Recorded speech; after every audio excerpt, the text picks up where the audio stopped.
Goodness without knowledge is weak and feeble, yet knowledge without goodness is dangerous. Tonight, we're delighted to announce Knowledge and Goodness, the Andover Campaign. We have set some very big goals, from ensuring that Andover remains need-blind to building a dynamic campus. We like to say that the end depends upon the beginning. Well, this is another beginning for Andover. This is our time. Let's go change some lives. I can't tell you how good it makes me feel to see the breadth of contributors and the support that created for the school and all of these programs. Campaigns are about lots of things, and they often get down to a series of priorities and buildings and programs and dollar amounts. At the end of the day, it's about the future generations of Andover kids. The priorities of serving the students, to steward these kids, like they're a sacred trust, and we can't let them down. We need to keep the school as good as it is, as good as it had been, to continue to attract an amazing student body. All of these priorities were in support of the dynamism of a fantastic institution. This campaign supports that, and it supports it in the Tang Institute, it supports it in rejuvenating elements of campus, it supports it in all the ways that will affect student life.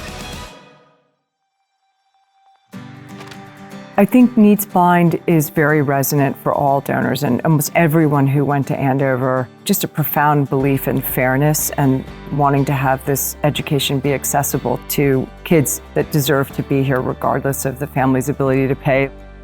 The reason why financial aid was such an important pillar of the campaign is that we wanted to put it on the surest possible foundation. Our aspiration by raising this money was to get the program on the order of 80% endowed. That allows us a lot more flexibility because we know that this big chunk of financial aid is already provided for in the endowment. We have started the new music building, the athletic facilities, the Snyder and the Pan. We were able to invest in the OWL, the library.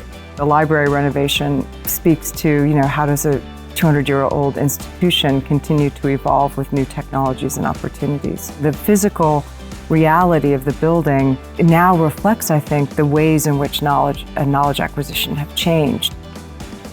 Before the campaign was officially launched, we had raised the money for the Sykes Wellness Center. The Sykes Wellness Center was a sort of physical embodiment of this change in thinking. Historically, the infirmary was on the edge of campus, and the mental health center was on the edge on a different side. In the campaign, we were able to sort of physically integrate the two. We wanted to put physical health and mental health in the same facility rather than ostracizing mental health. I don't think the buildings are showpieces or over the top, but they are practical and functional and meeting the needs. These are buildings that are necessary for our young people to achieve and practice and get better at things that they care about.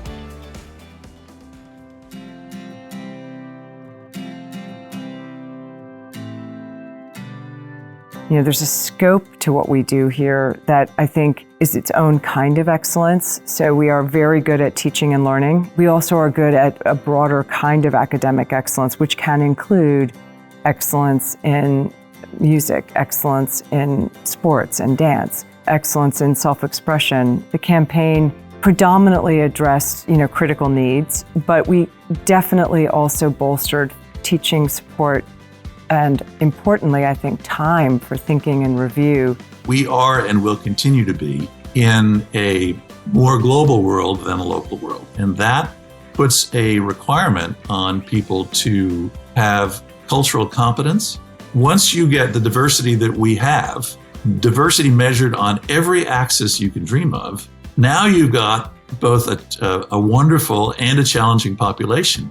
I think the Andover kids get a wonderful jump on learning how not just to deal, but how to thrive in a multicultural, demographically complicated environment. And to teach these kids to thrive will serve them and the whole world once they graduate. It's a part of academic excellence.